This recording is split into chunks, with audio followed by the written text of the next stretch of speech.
ఆంధ్రప్రదేశ్లో అక్కడి నుంచే మొదలుపెట్టింది. ఫస్ట్ ఏదో ప్రజాభవనాన్ని దాన్ని కూల్చారు, అక్కడి నుంచి స్టార్ట్ చేశారు కూల్చివేతలని.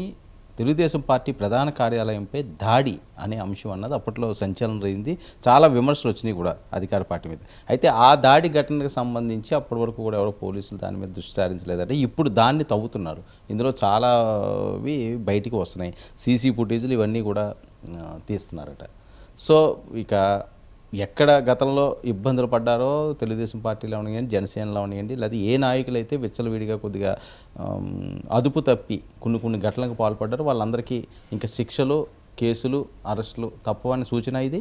ఇప్పుడు ఆ సీసీ ఫుటేజ్లు తీస్తున్నారు 2021 అంటే అంతే, ఏది వదిలిపెట్టేది లేదు. ఇవన్నీ చెప్తున్నారు కదా. ఒక రాజకీయ పార్టీ కార్యాలయం మీద దాడి అన్నది పోలీసులు దాడి చేసిన పార్టీగా చేసిన తీవ్రమైన విషయమే. అప్పుడు అది కూడా చాలా వివాదాస్పదం, సంచలనం కూడా అయింది. అదేదో తమ కోసం తప్పు వీడియోలు చేసిన వాళ్ళు ఇట్లాంటి వాళ్ళు అక్కడుండి చేస్తున్నారని ఇట్లాంటి కారణాలు కొన్ని వీళ్ళు చెప్తూ వచ్చారు. నిజంగా దానికి సంబంధించి సీసీటీవీ ఫుటేజ్ ఆధారాలు ఏమైనా ఉంటే అవన్నీ కోర్టుకు సమర్పించవచ్చు. ఏదైనా కోర్టు ద్వారా జరగాల్సిందే, కానీ కోర్టు వెలుపల ఇదేదో పరస్పరం రెండు పార్టీల గొడవలా కాకూడదు. చట్టబద్ధంగా ఏం వీలైతే అవన్నీ వాళ్ళు చేయొచ్చు తప్పకుండా. ఇంకొకటి మరీ అసాధారణం అయితే తప్ప పార్టీల కార్యాలయాల మీదకి పోలీసులు వెళ్ళటము ఇప్పుడు అదే కదా. ఇప్పుడు కూడా వైసీపీ కార్యాలయాలు అక్రమంగా కడుతున్నారు ఇవన్నీ అన్నప్పుడు మొన్న బొత్స సత్యనారాయణ అధికారులు రావాలి కానీ మీరెందుకు లోపలికి వస్తారు, దానికి అవకాశం ఏముందనేది ఆయన వేస్తున్న ఒక ప్రశ్న, అభ్యంతరం ఆయన చెప్తున్నది. కాబట్టి నిజంగా మీరు అన్నట్టు నాయకులు వెళ్తే దానికి జవాబు చెప్పాలి కదా. పోలీసులు, దర్యాప్తు అధికారులు వెళ్తే అది కూడా చట్ట ప్రకారం అదొక కోర్టు రక్షణ ఉంటుంది. అలా కాకుండా సీసీటీవీ ఫుటేజ్లో వైసీపీ నాయకులు అక్కడికి వెళ్ళారు అనేది ఉందనుకోండి, తప్పకుండా అది విచారణకు, దర్యాప్తుకు కారణమవుతుంది. ఇలాంటివన్నీ ఇంకా తవ్వకాలు పెరుగుతాయి. తవ్వకాలే కొంతకాలం పాటు ఈ తవ్వకాలు తీవ్ర స్థాయిలో జరుగుతాయి, అందులో సందేహం లేదు. రెండవది రిటర్న్ గిఫ్ట్ థియరీ ఉంది కదా. ఒక రిటర్న్ గిఫ్ట్ థియరీ, ఒక రెడ్ బుక్, ఇది మూడోది పొలిటికల్ రైవలరీ, ఇవన్నీ కూడా ఇప్పుడు రంగంలోకి వస్తున్నాయి. కాబట్టి ఇంకా ఏమేమి వస్తాయి ఇట్లాంటివి మనం చూడాలి. ఇంకా ఉన్నవి తెలిసినా కూడా ఉన్నాయి.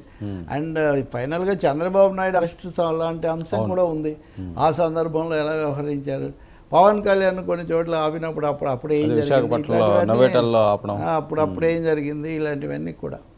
ఒకటైతే నిజం, రెగ్యులర్ పరిపాలన అనేది వ్యవస్థ నిరాఘాటంగా కొనసాగడం, ఇప్పుడు జరగాల్సిన వాటిని చక్కదిద్దుకోవటం మీద కూడా ఎక్కువ దృష్టి పెట్టాల్సిన అవసరం ఉంది. ఇది కూడా రాజకీయంగా చేసేది ఒకటి, రాజ్యాంగ నిర్వహణకు సంబంధించి చేయాల్సింది ఒకటి.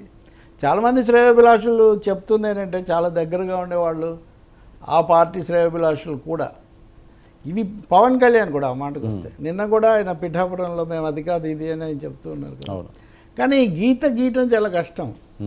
ఏది చట్టబద్ధంగా సమస్యాత్మకమైంది తప్పకుండా చేయాల్సింది, ఏది ఒక విధంగా వాళ్ళ రాజకీయ వైరుధ్యాలకు, శత్రుత్వాలకు సంబంధించిందన్నది అక్కడ ఈ వివాదాలన్నీ వస్తుంటాయి. కోర్టులు ఈ విషయాల్లో సక్రమంగా వ్యవహరిస్తాయని మనం భావించాలి. అలాగే అధికారులు కూడా రెండు ప్రభుత్వాలు చూశారు కాబట్టి ఇప్పుడు వాళ్ళు కొంచెం సమతుల్యంగాను సక్రమంగా ఉంటే ఈ సమస్యలు కొంత పరిష్కారం అవుతాయి, అత్యుత్సాహం లేకుండా. సో గీత అయితే గీస్తున్నారు అనుకోవచ్చా? ఏది వీళ్ళకి చెప్తున్నారు కదా వాళ్ళే, మేమైతే చేస్తాము కానీ మీలాగా కక్ష సాధింపు చేయము, చట్ట ప్రకారం చేస్తామని. సో ఈ రెండింటికి కక్షా శిక్ష అనే శిక్షాస్మృతి, కక్షాస్మృతి, ఈ రెండింటికి మధ్యలో ప్రజల యొక్క విచక్షణ కూడా ఒకటి ఉంటుంది కదా. కాబట్టి ప్రజలు అయితే వివాదాలు కోరుకోరండి. ఇప్పుడు వైసీపీ నేర్చుకోవాల్సిన వాటిలో రెండు ముఖ్యమైనవి ఏంటంటే, ప్రజలు అప్పుడు ప్రశాంతతను కోరుకుంటారు. అదే పనిగా వివాదాలు, అదే పనిగా దాడులు, కేసులు, ఎప్పటికప్పుడు ఎవరిని అరెస్ట్ చేస్తారో, ఎవరిని పట్టుకుపోతారో, ఇలాంటి వాతావరణం కొద్దిమంది మీదే అని వాళ్ళు అందరినీ మేము చేసామో, వాళ్ళు ఎవరినైతే మీరు ముఖ్యమంత్రినో, ఒక ఎంపీనో, ఎమ్మెల్యేనో, ఒక డైరీ సొసైటీ అధ్యక్షుడినో మీరు తీసిపోతుంటే మొత్తం దాని మీద మీడియా అంతా ఉంటుంది. ఒక వాతావరణాన్ని ఉద్రిక్తం చేశారు కదా, వివాదగ్రస్తం చేశారు కదా. కాబట్టి అటువంటిది ఉండకూడదని ఒకటి ప్రజలు కోరుకుంటారు.